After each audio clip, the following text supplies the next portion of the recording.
उसी रात जब नदीश को राजा वीरेंद्र ने दरबार में रोक लिया था, राजमहल बाहर से भले शांत दिख रहा था, पर भीतर कई लोगों की नींद उड़ चुकी थी। कोई उत्सुक था, कोई डर रहा था और कोई अपने भीतर छुपे हुए पाप से कांप रहा था। अतिथि कक्ष में नदीश अकेला बैठा था। कमरे की खिड़की से चांदनी भीतर आ रही थी। बाहर बगीचे में हवा चल रही थी और पत्तों की सरसराहट ऐसे लग रही थी जैसे कोई धीमे धीमे किसी का नाम पुकार रहा हो। नदीश ने धीरे से अपने गले में छुपा हुआ आधा स्वर्ण ताबीज निकाला। उसकी उंगलियों ने उसे ऐसे पकड़ा जैसे यह कोई धातु नहीं, बल्कि कोई पुरानी याद हो। वह ताबीज चांदनी में हल्का चमका।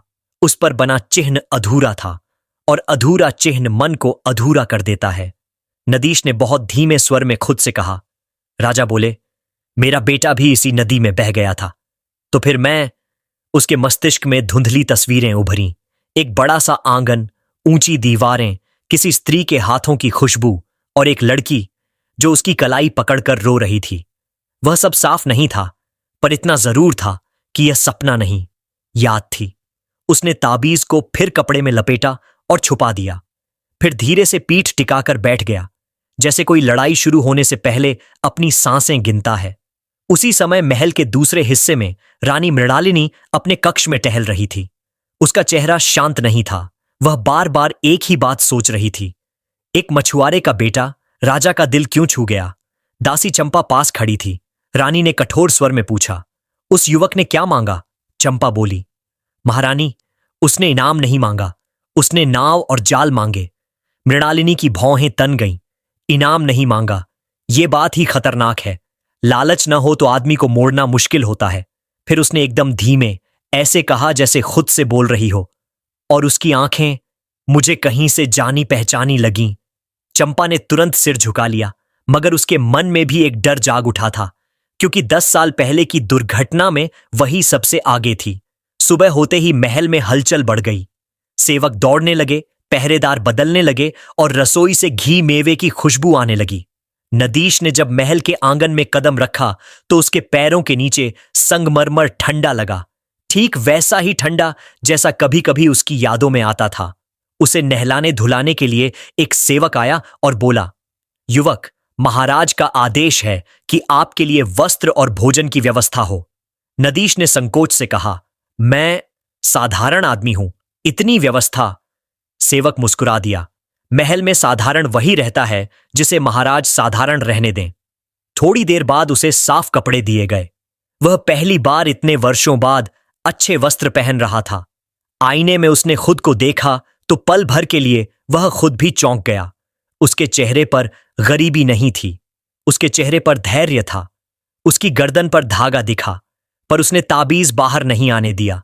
उसी सुबह राजा वीरेंद्र ने अपने निजी सेवक को बुलाकर कहा, उस युवक पर नजर रखो, पर ऐसे जैसे हम उसकी रक्षा कर रहे हों, जासूसी नहीं। सेवक ने प्रणाम किया, जैसा आदेश महाराज। राजा फिर खुद से बोले, कितना अजीब है उसका बोलना, उसका झुकना, ऐसा ऐसा मेरा आर्यवीर भी झुकता था। 2 उधर राजमहल के सबसे शांत, सबसे अनसुने हिस्से में एक छोटे से कमरे में आर्या जाग चुकी थी। वह अब बच्ची नहीं थी। उसके हाथों में काम की सख्ती थी, पर आंखों में वही पुराना उजाला बचा हुआ था जो उसकी मां पद्मावती ने कभी बुझने नहीं दिया था। उस दिन भी उसे रसोई के पीछे काम सौंपा गया। एक दासी ने ताना मारकर कहा, आज तो महल में मेहमान है राजकुमारी, तुम्हें भी शायद मिठाई मिले। आर्या ने जवाब नहीं दिया। वह बस अपने गले का आधा ताबीज छुपाकर बाहर निकली।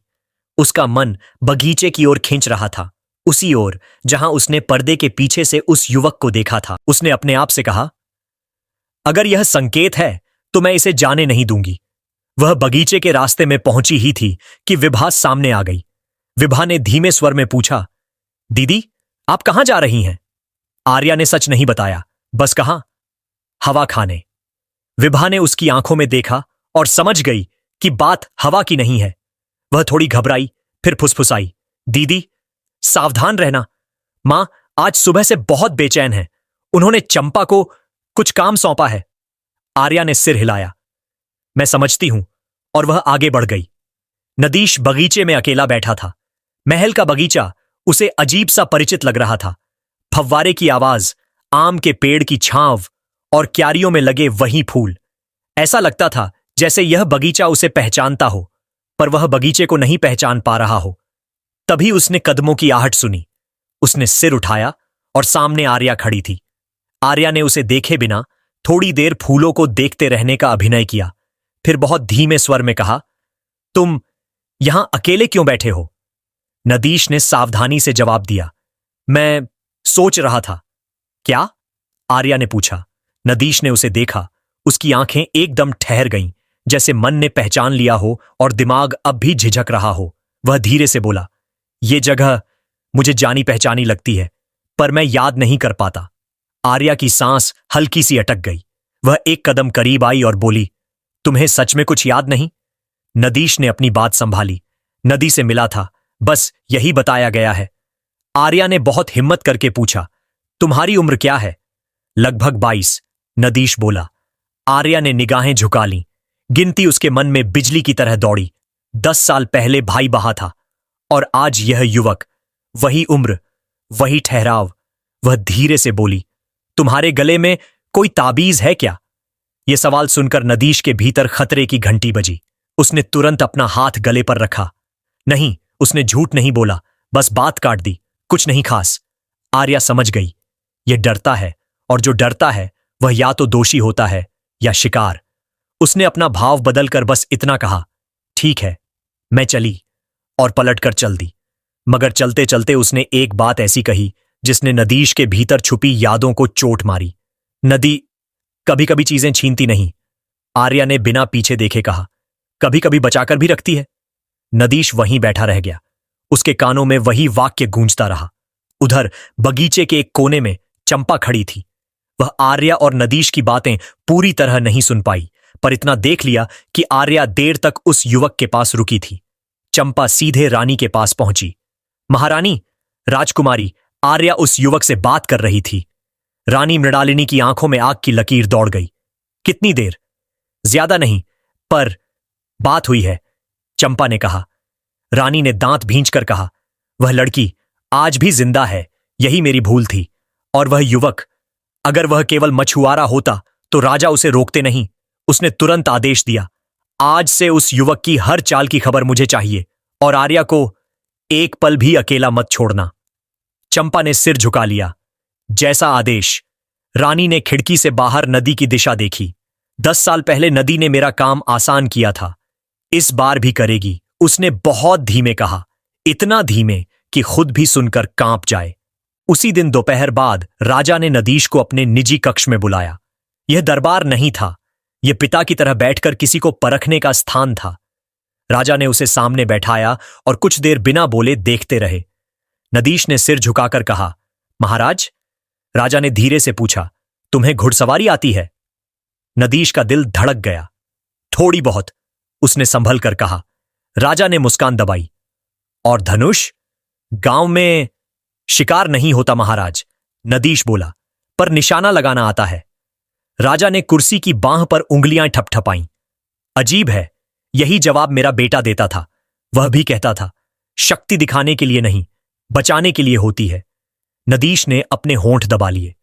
उसके भीतर कोई दरवाजा जोर से खटखटा रहा था। वह सच बोल देना चाहता था, पर उसे याद आया, जो भी उसे नदी में धकेल गया था वह अभी भी इसी महल में हो सकता है। राजा ने एकदम शांत स्वर में कहा, युवक, तुम चाहो तो यहां कुछ दिन रहकर राज शिष्टाचार सीख सकते हो। तुम्हारे भीतर कुछ राजसी है। नदीश ने बस इतना कहा, जैसा महाराज चाहें। राजा ने उसे जाते देखा और अपने मन में कहा, अगर यह मेरा बेटा नहीं भी है तो भी मैं इसे खोने नहीं दूंगा, क्योंकि इस लड़के की आंखों में मेरा अपना दुख बैठा है। रात हुई, महल शांत हुआ, पहरेदार बदल गए। उसी रात आर्या ने एक जोखिम लिया। वह महल के भीतर बने छोटे मंदिर में गई, जहां रानी पद्मावती की याद में दीप जलता रहता था। वही जगह उसे साहस देती थी। थोड़ी देर बाद नदीश भी वहां आ पहुंचा। उसे बुलाया नहीं गया था, पर जैसे कोई खिंचाव उसे वहां ले आया हो। उसने देखा, आर्या अकेली बैठी है और दीप की लौ को देख रही है। आर्या ने बिना घूमे कहा, तुम आ गए? नदीश चौंका। तुम्हें कैसे पता? आर्या ने पहली बार उसकी ओर देखा। उस नजर में आदेश नहीं, विनती थी। क्योंकि वह रुकी, फिर बोली, क्योंकि मेरे मन ने कहा। कुछ पल चुप्पी रही। फिर आर्या ने धीमे से अपना आधा ताबीज निकाला। उसकी उंगलियां कांप रही थीं। यह देखो, उसने कहा, यह मेरे गले में बचपन से है। नदीश का चेहरा पीला पड़ गया। उसकी सांस तेज हो गई। उसने बहुत धीरे से अपना ताबीज निकाला, जैसे हथियार निकाल रहा हो। दोनों ने ताबीजों को पास लाया और वह हुआ जिसकी उम्मीद आर्या वर्षों से कर रही थी। दोनों हिस्से जैसे एक दूसरे को पहचान गए। चांदनी में चिह्न लगभग पूरा हो गया। धातु पर हल्की सी चमक दौड़ी और आर्या की आंखों से आंसू बह निकले। आर्या ने कांपते स्वर में कहा, भैया। नदीश की आंखों में भी पानी आ गया, पर उसके भीतर डर ने अब भी हाथ बांध रखे थे। उसने धीरे से कहा, मैं नहीं जानता मैं कौन हूं, पर तुम मुझे बहुत जानी पहचानी लगती हो। आर्या ने रोते हुए कहा, तुम्हें धक्का दिया गया था, तुम बह गए थे। मैं रोज नदी से पूछती थी, तूने मेरे भाई को कहां छुपाया? और आज? नदी ने जवाब दे दिया। नदीश की आंखों के सामने धुंध टूटने लगी। धक्का, पानी, चीख और आर्या का रोता चेहरा। उसने अपना सिर पकड़ लिया। आर्या ने तुरंत उसके हाथ पकड़ ली। नहीं, अभी नहीं, जोर मत लगाओ। बस इतना मान लो, हम दोनों का ताबीज एक है और यह संयोग नहीं हो सकता। नदीश ने धीमे स्वर में कहा, अगर मैं वही हूं तो जिसने मुझे धकेला वह अभी भी जिंदा है। आर्या की आवाज कठोर हो गई, और वह तुम्हें फिर मारने की कोशिश करेगा। नदीश ने सिर हिलाया। इसलिए हमें जल्दी नहीं करनी। हमें सबूत चाहिए और सही समय चाहिए। आर्या ने गहरी सांस ली। मैं तैयार हूं। और उसी पल मंदिर के बाहर एक परछाई हिली। किसी ने उन्हें देख लिया था। अगली सुबह रानी मृणालिनी को खबर मिल गई कि आर्या देर रात मंदिर गई थी। कौन खबर लाया यह मायने नहीं रखता। महल में डर हमेशा सूचना बन जाता है। रानी ने इस बार झर की सीधी चाल नहीं चली। वह जानती थी कि राजा की नजर इस युवक पर है। अगर युवक मर गया तो राजा खुद शक करेगा। इसलिए उसने नई चाल सोची, बदनामी। उसने चंपा से कहा, महल का एक कीमती हार नदीश के कक्ष के पास पहुंचा दो। फिर शोर मचा दो कि चोरी हुई है। राजा उसे बाहर निकाल देंगे और बाहर रास्ते में जो होना है हो जाएगा। चंपा घबराई। महारानी, अगर पकड़े गए तो? रानी ने ठंडी आवाज में कहा, जो डरता है वह मेरे काम का नहीं। योजना चल पड़ी। उसी दिन दोपहर में महल में शोर उठा, रानी का हार नहीं मिल रहा। सेवक दौड़े, पहरेदार भागे, और फिर चंपा ने उंगली उठाई। मैंने नदीश को उस रास्ते से आते देखा था। नदीश को बुलाया गया। उसके चेहरे पर डर नहीं था, सिर्फ सावधानी थी। राजा भी मौजूद थे। राजा ने कठोर स्वर में पूछा, तुम्हें कुछ कहना है? नदीश ने शांत स्वर में कहा, महाराज, मैं गरीब हूं पर चोर नहीं। और अगर किसी ने हार मेरे कमरे में रख दिया हो तो यह मेरी परीक्षा नहीं, मेरे खिलाफ साजिश है। राजा चौंक गए। यह वाक्य सीधा था, साफ था और बहुत बुद्धिमानी भरा था। राजा ने तुरंत आदेश दिया, कमरे की तलाशी होगी, पर राजकीय नियम से, और हर पहरेदार, हर सेवक सब सामने रहेंगे। तलाशी हुई। हार सच में नदीश के कमरे के पास एक कपड़े में रखा मिला, पर उसके साथ एक और चीज भी मिली। वही कपड़ा चंपा के कमरे में इस्तेमाल होने वाले कपड़े जैसा था। राजा की आंखें पत्थर जैसी हो गईं। उन्होंने चंपा को घूर कर कहा, यह कपड़ा कहां से आया? चंपा की बोलती बंद हो गई। मृणालिनी ने तुरंत बीच में कहा, महाराज, दासी की भूल होगी स्त्रियों के काम में। राजा ने पहली बार रानी की बात बीच में काट दी। यह भूल नहीं रानी, यह खेल है। मृणालिनी के भीतर पहली बार सच का डर बैठा। राजा का भरोसा हिल रहा था। उसी शाम राजा के पुराने सेनापति भास्कर सिंह नदीश के पास आए। वह बूढ़ा था, पर उसकी पीठ अब भी सीधी थी। उसने नदीश को देखकर बहुत देर तक बिना पलक झपकाए देखा, फिर धीरे से बोला, तुम्हारी कलाई पर यह निशान कैसे? नदीश चौंका। कौन सा निशान? भास्कर सिंह ने कहा, यह वही निशान है जो राजकुमार आर्यवीर की कलाई पर था जब वह छोटा था और घुड़सवारी सीखते हुए गिरा था। नदीश की सांस रुक गई। भास्कर सिंह ने बहुत धीमे स्वर में कहा, मैं 10 साल से चुप हूं क्योंकि मेरे पास सबूत नहीं था, पर जिस दिन तुम्हें दरबार में देखा मेरा दिल बोला, यह वही है। नदीश ने कांपते स्वर में पूछा, क्या आप जानते हैं मुझे नदी में किसने धकेला? भास्कर सिंह की आंखों में क्रोध उतर आया। मैंने नदी किनारे उस दिन चंपा को देखा था और उसके साथ महल के 2 सैनिक। मैंने राजा को बताना चाहा, पर रानी का प्रभाव और राजा का दुख, मैं दब गया। नदीश ने दांत भींचे। तो अब, भास्कर सिंह ने कहा, अब समय है, लेकिन समझदारी से। कल रात रानी फिर कोशिश करेगी और कल दिन हम राजा को सच्चाई के करीब ले जाएंगे। नदीश ने दूर मंदिर की ओर देखा, जहां आर्या ने कल रात आंसू बहाए थे। उसने धीरे से कहा, मैं डरूंगा नहीं, पर जल्दबाजी भी नहीं करूंगा। और उसी क्षण महल की छत पर हवा चली, जैसे नदी बहुत दूर से कह रही हो, सच अब बहकर नहीं आएगा, सच अब चलकर आएगा। उस रात राजमहल की हवा में कुछ अलग ही बेचैनी थी। दियों की लौ सीधी नहीं जल रही थी, कभी कांपती, कभी झुकती, मानो दिए भी जानते हों कि महल के भीतर कुछ ऐसा होने वाला है जो सिर्फ एक आदमी की किस्मत नहीं, पूरे राज्य की दिशा बदल देगा। नदी बहुत दूर बह रही थी, पर उसकी आवाज जैसे महल की दीवारों के भीतर तक पहुंचकर कानों में फुसफुसा रही थी, सच अब छुपेगा नहीं। अतिथि कक्ष में नदीश जाग रहा था। वह सोने की कोशिश कर रहा था, पर हर बार आंख बंद करते ही उसे वही धुंधली तस्वीरें दिखतीं। एक हाथ जो उसे धक्का देता है, एक आवाज जो चीखती है, और एक छोटी लड़की की उंगलियां जो उसकी कलाई पकड़कर कहती हैं, भैया मत जाओ। उधर राजमहल के सबसे ऊंचे हिस्से में रानी मृणालिनी अपने कक्ष में टहल रही थी। उसके कदमों की आवाज कमरे के भीतर ऐसे घूम रही थी जैसे कोई पिंजरे में बंद जानवर घूमता है। उसकी आंखों में क्रोध था, पर उससे भी बड़ा था डर। दासी चंपा सिर झुकाए सामने खड़ी थी। रानी ने बिना रुके कहा, अब यह खेल बढ़ गया है चंपा। अब यह युवक सिर्फ नदी का वीर नहीं रहा, राजा उसके प्रति झुक रहे हैं, और आर्या, वह भी उसके आसपास घूम रही है। चंपा की आवाज कांपी, महारानी, अगर वह वही हुआ तो? रानी का चेहरा सख्त हो गया।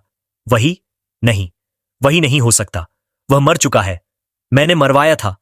फिर उसने एकदम धीमे काटती हुई आवाज में कहा, और अगर नदी ने उसे बचा लिया तो इस बार महल उसे नहीं बचने देगा। चंपा ने डरकर पूछा, आप क्या करिएगा महारानी? रानी ने खिड़की से बाहर अंधेरे में देखा। इस बार दुर्घटना नहीं, इस बार सबूत बनेंगे, ऐसे सबूत कि राजा खुद उसे अपराधी मानकर बाहर फेंक दें। और अगर वह बाहर गया तो रास्ता जानता है। उसने उंगली उठाकर कहा, आज रात। रानी की पहली योजना सीधी हत्या नहीं थी।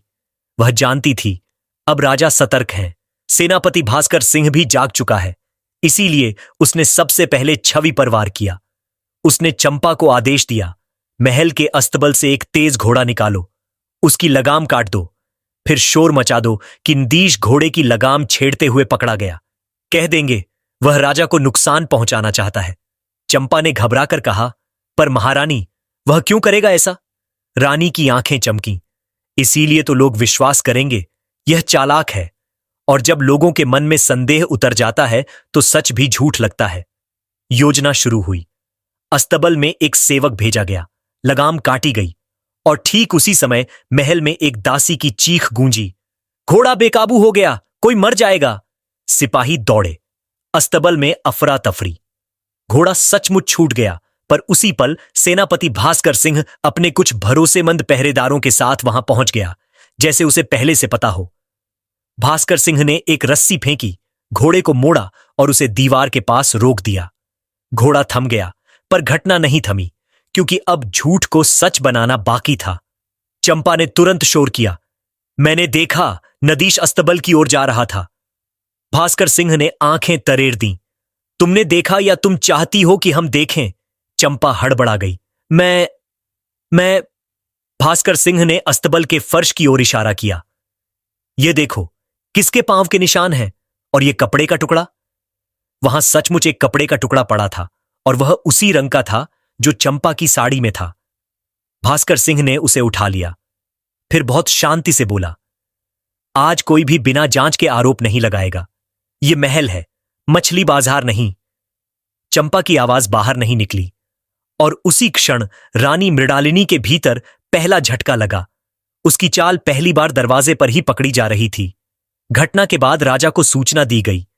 राजा ने भास्कर सिंह को बुलाया। भास्कर सिंह ने सिर झुकाकर कहा, महाराज, यह सिर्फ दुर्घटना नहीं लगती।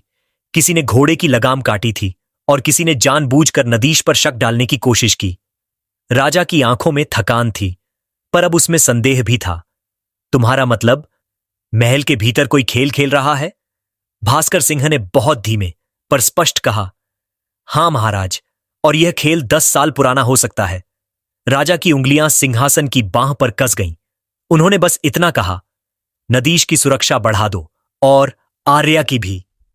यह आदेश सुनकर भास्कर सिंह समझ गया, राजा का मन अब सच की ओर झुकने लगा है। अगली शाम मंदिर के पास आर्या ने नदीश से धीरे से कहा, आज अस्तबल वाला शोर तुम्हारे खिलाफ था? नदीश ने सिर हिलाया। हां, और यह पहली बार नहीं होगा। आर्या ने होंठ दबाकर कहा, तो हमें पहली बार में ही सही चाल चलनी होगी, वरना वे तुम्हें अपराधी बनाकर बाहर निकाल देंगे। नदीश ने धीमे स्वर में कहा, मैं बाहर भी गया तो डर नहीं, पर डर इस बात का है कि पिता। वह शब्द बोलते ही रुक गया। आर्या ने उसकी ओर देखा। तुमने पहली बार पिता कहा। नदीश ने आंखें नीची कर लीं, क्योंकि राजा की आवाज में मुझे अपना ही खून सुनाई देता है। उसी समय विभा वहां आ गई। वह इधर उधर देखकर फुसफुसाई, दीदी, मां की दासी चंपा आज बहुत घूम रही है और रसोई में भी कुछ अजीब है। मां ने कहा है आज महाराज के लिए खास दूध तैयार हो। आर्या की आंखें चौड़ी हो गईं। नदीश ने तुरंत कहा, यह दूसरी चाल है। विभा डरते हुए बोली, मैं ज्यादा नहीं जानती, पर मुझे अच्छा नहीं लग रहा। आर्या ने उसके हाथ पकड़कर कहा, तुमने बताकर बहुत बड़ा काम किया। विभा ने हल्की सी घबराई मुस्कान दी, दीदी, मैं पहली बार अच्छा काम कर रही हूं, इसलिए डर भी पहली बार ही लग रहा है। इतने तनाव में भी आर्या के होंठों पर एक पल को हल्की मुस्कान आ गई। फिर वह गंभीर होकर बोली, अब हमें सेनापति भास्कर सिंह तक यह बात पहुंचानी होगी। सेनापति भास्कर सिंह पहले से ही तलाश में था। उसे बस एक चीज चाहिए थी, ऐसा सबूत जो राजा के दिल को नहीं, दिमाग को पकड़े। उसने महल के पुराने 2 सैनिकों को बुलवाया। वे वही थे जो वर्षों पहले नदी किनारे ड्यूटी पर थे। अब वे बूढ़े हो चुके थे, पर डर अभी भी जवान था। भास्कर सिंह ने उन्हें अलग कमरे में बिठाया। उनके सामने कोई तलवार नहीं रखी, बस एक पानी का घड़ा और एक बात। तुम्हें राजा की कसम है, भास्कर सिंह ने कहा, जो जानते हो सच बोलो, नहीं तो यह डर तुम्हें जीवन भर खाएगा। पहला सैनिक कांपा। दूसरा बोला, सेनापति, हमने कुछ नहीं किया, हम तो आदेश। भास्कर सिंह ने आंखें कठोर की। किसका आदेश? दोनों चुप हो गए।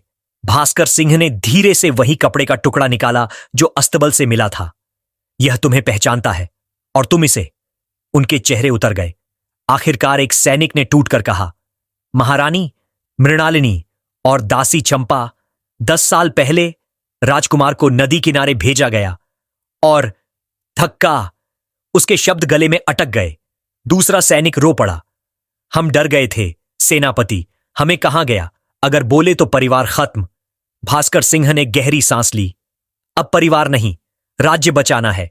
उसने उन्हें लिखित बयान देने को कहा और उनकी सुरक्षा का वचन दिया। फिर उसने एक पुराना रजिस्टर भी निकलवाया जिसमें उस दिन की राजकुमार की सैर की प्रविष्टि थी। उसमें चंपा का नाम भी दर्ज था, क्योंकि वह बच्चों की देखभाल में रहती थी। अब भास्कर सिंह के पास 3 चीजें थीं, 2 सैनिकों का लिखित बयान, उस दिन की प्रविष्टि, चंपा से जुड़ा सबूत, कपड़े हेर फेर का पैटर्न, पर सबसे मजबूत चीज अभी बाकी थी, राज चिन्ह वाला ताबीज। रात को राजा वीरेंद्र ने नदीश को फिर अपने निजी कक्ष में बुलाया। यह बुलावा सम्मान का था, पर कमरे का माहौल भारी था।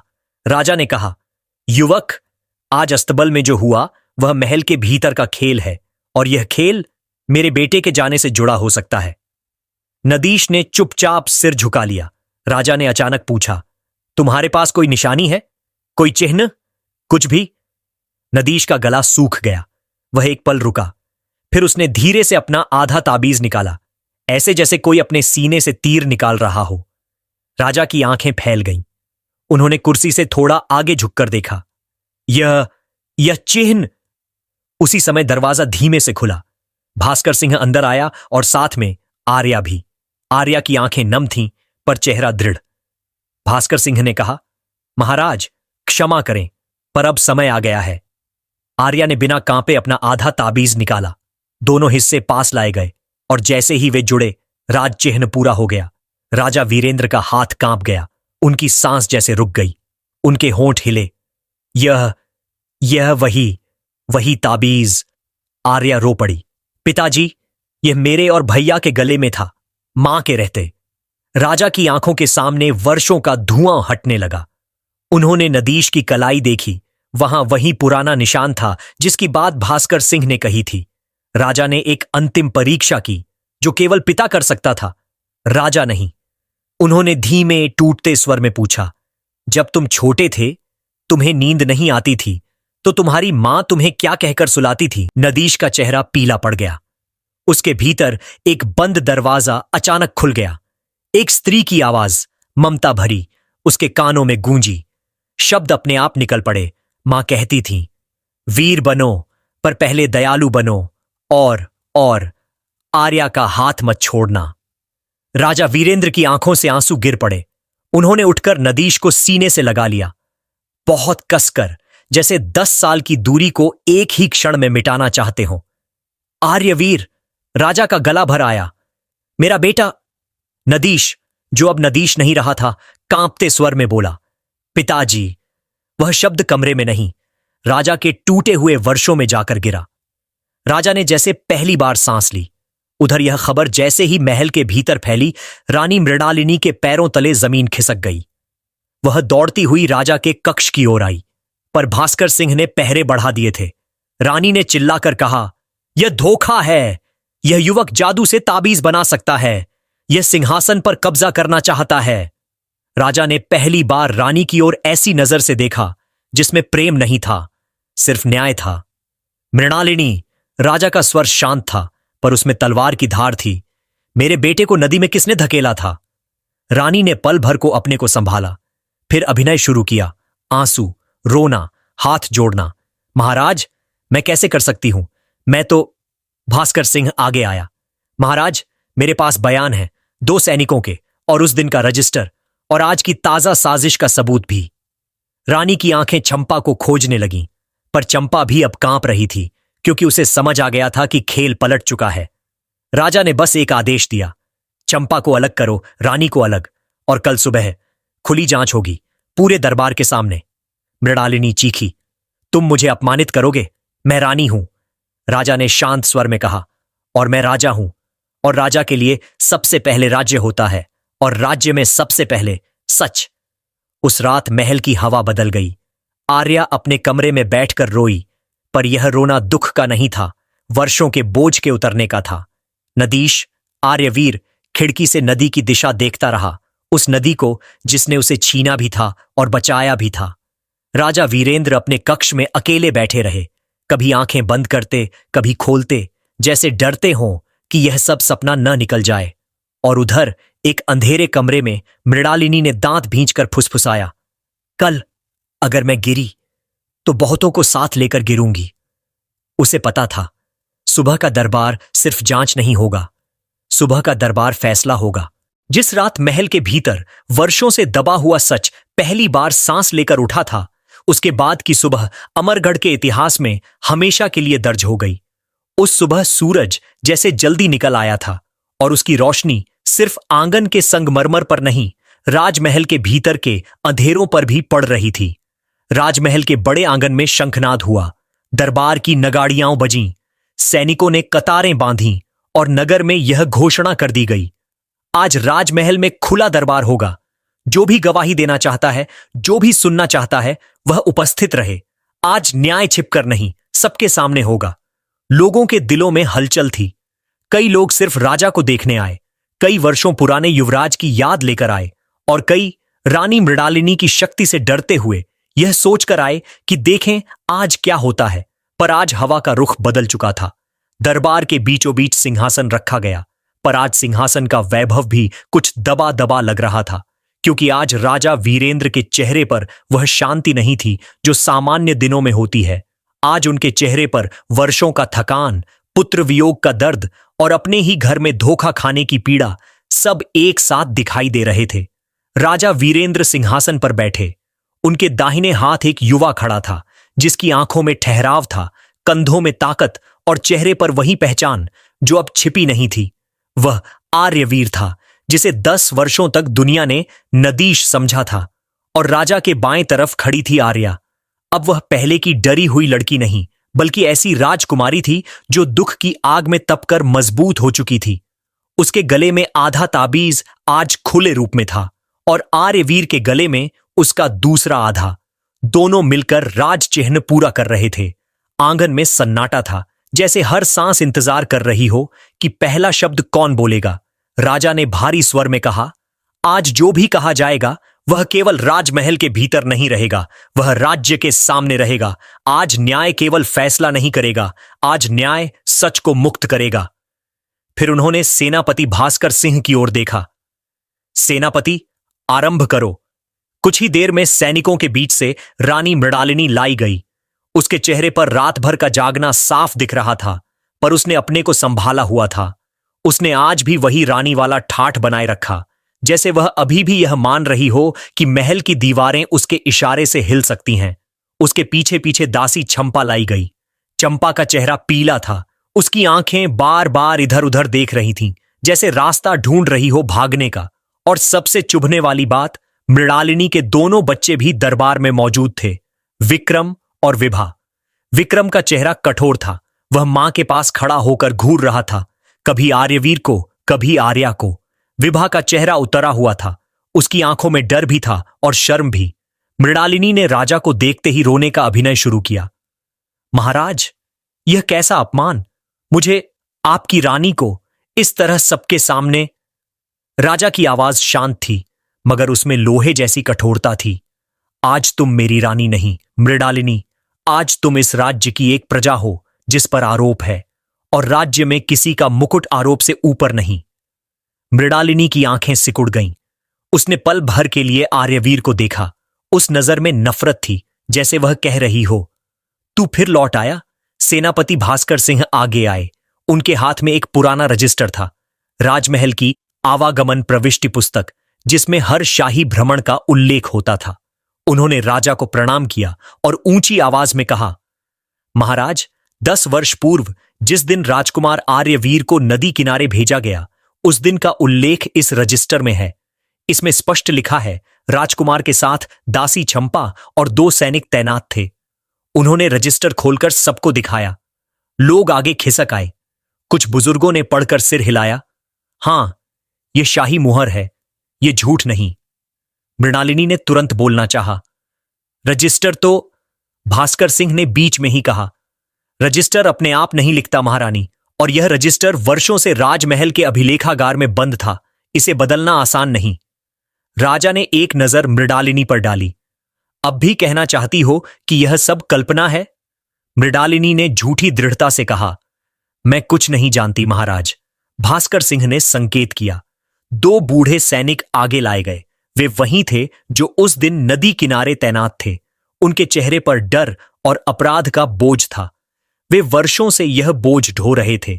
भास्कर सिंह ने कहा, सैनिकों, तुमने वर्षों चुप रहकर अपने राजा का नहीं, अपने डर का साथ दिया। आज डर छोड़ो, सच बोलो।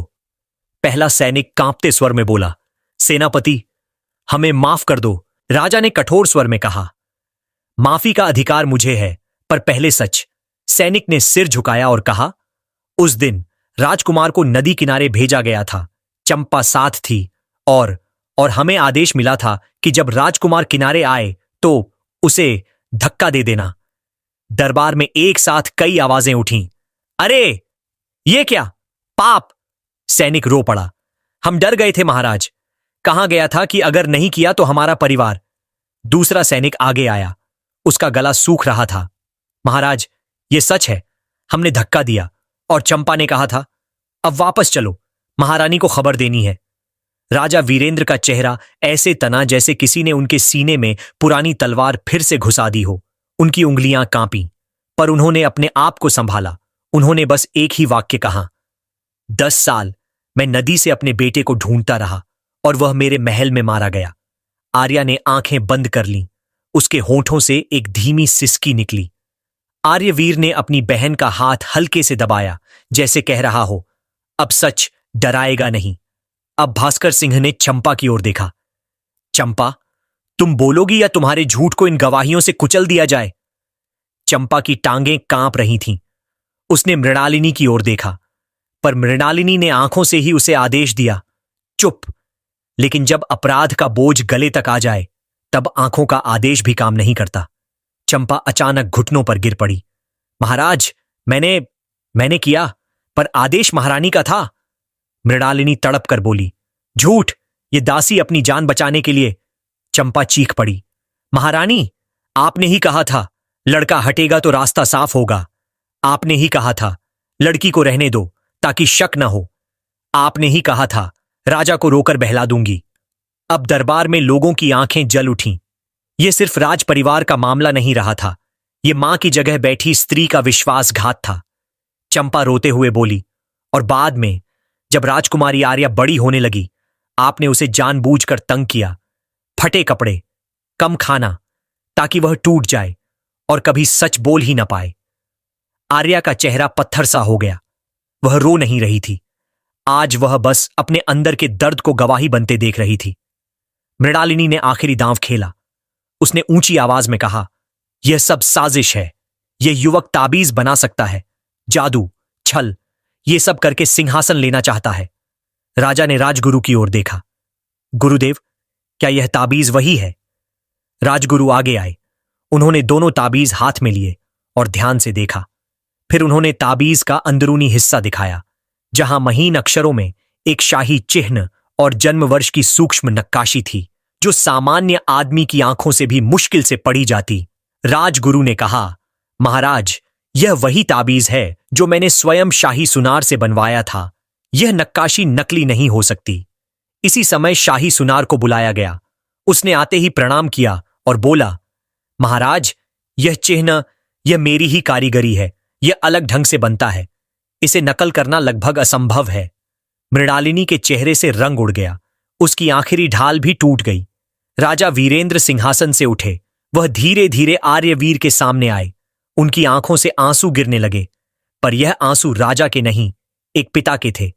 उन्होंने कहा, मेरे बेटे, मैं तुम्हें ढूंढता रहा और तुम्हारे अपने घर ने तुम्हें छीन लिया। मैंने तुम्हारी मां को खोया, फिर तुम्हें खोया, और मैं अंधा बना रहा। आर्यवीर ने सिर झुकाकर कहा, पिताजी, आपकी गलती यह नहीं कि आप दुखी थे। आपकी गलती यह थी कि आपने महल के भीतर दुख को सच से बड़ा मान लिया। राजा ने आर्या की तरफ देखा, और मेरी बेटी, तूने अकेले कितना सहा? आर्या ने बहुत धीमे पर स्पष्ट कहा, मैंने सहा पिताजी, क्योंकि मुझे भरोसा था कि सच एक दिन लौटेगा। आज वह लौट आया। राजा वापस सिंहासन पर बैठे। उनका स्वर अब न्याय का था।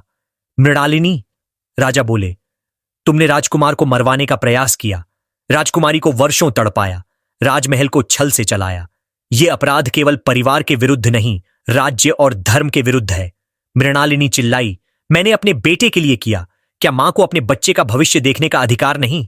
राजा ने शांत पर कठोर स्वर में कहा, अधिकार है, पर किसी का भविष्य बनाने के लिए दूसरे बच्चे की हत्या का अधिकार नहीं। फिर राजा ने फैसला सुनाया। दासी चंपा और दोनों सैनिकों को जिन्होंने धक्का दिया, राज्य नियम के अनुसार कठोर दंड दिया गया, कारावास और शाही सेवा से सदा के लिए निष्कासन। दोषियों के लिए दंड, पर राजा ने यह भी कहा कि उनके परिवार निर्दोष हैं, उन्हें सजा नहीं मिलेगी। रानी मृणालिनी को रानी का पद, अधिकार और शाही सम्मान सब छीन लिया गया। उसे राजमहल से दूर एक सुरक्षित किले में आजीवन नजरबंदी में भेजा गया, ताकि वह राज्य की राजनीति और बच्चों के जीवन में हस्तक्षेप न कर सके। दरबार में सन्नाटा था। फिर लोगों ने धीरे धीरे सिर हिलाया, क्योंकि यह दंड क्रूर नहीं था, पर न्यायपूर्ण था। अब राजा ने विक्रम की ओर देखा। विक्रम, तुम मेरी छत के नीचे पले। तुम निर्दोष हो, क्योंकि यह षड्यंत्र तुम्हारे होने से पहले शुरू हुआ। पर आज के बाद राज्य का उत्तराधिकारी वही होगा जिसका अधिकार सत्य और जन्म से तय है। आर्यवीर। विक्रम का चेहरा लाल हो गया। वह एक कदम आगे आया। महाराज, मां, राजा ने उसी क्षण कहा। मां होने का अर्थ यह नहीं कि पाप भी पवित्र हो जाए। विक्रम की आंखों में आंसू आ गए, क्रोध के भी, चोट के भी। वह कुछ बोलना चाहता था, पर शब्द नहीं निकले। तभी आर्यवीर आगे आया। उसने विक्रम की ओर देखकर कहा, विक्रम, अगर तुम अपने मां के पाप को अपना बनाओगे तो तुम भी उसी रास्ते पर चलोगे, पर अगर तुम अपनी जिंदगी खुद बनाना चाहो तो यह राज्य तुम्हें अवसर देगा। विक्रम चुप रहा। पहली बार उसे लगा कि जिसे वह दुश्मन समझ रहा था वह उसे गिराना नहीं, उसे सही दिशा देना चाहता है।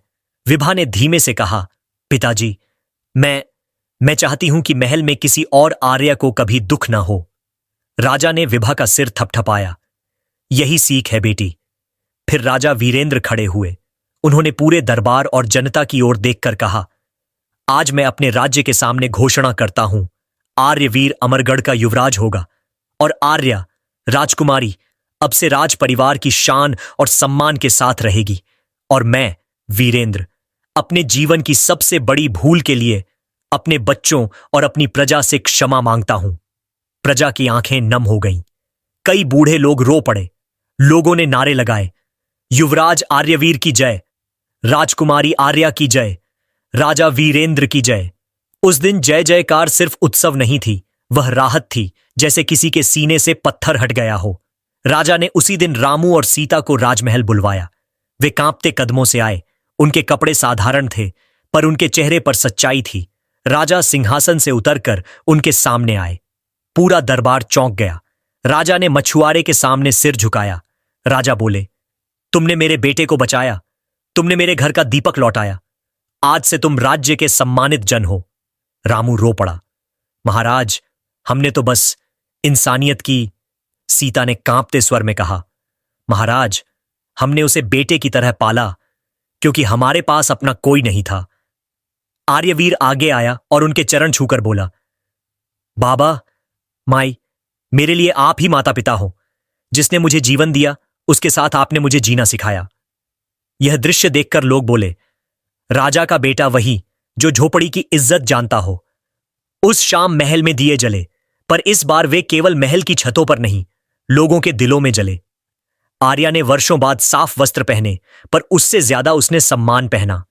आर्यवीर ने युवराज का चिन्ह पाया, पर उससे ज्यादा उसने अपने पिता की बाहों में अपना नाम पाया। और नदी तो वही थी, बहती रही।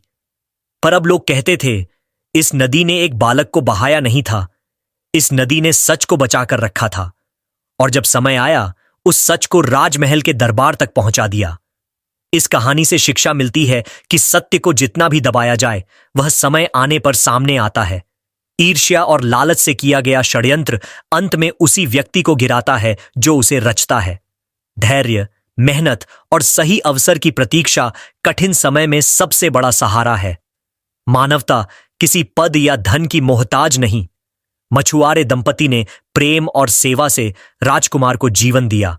न्याय तभी पूर्ण है जब वह दोषियों को दंड दे और निर्दोषों की रक्षा करे।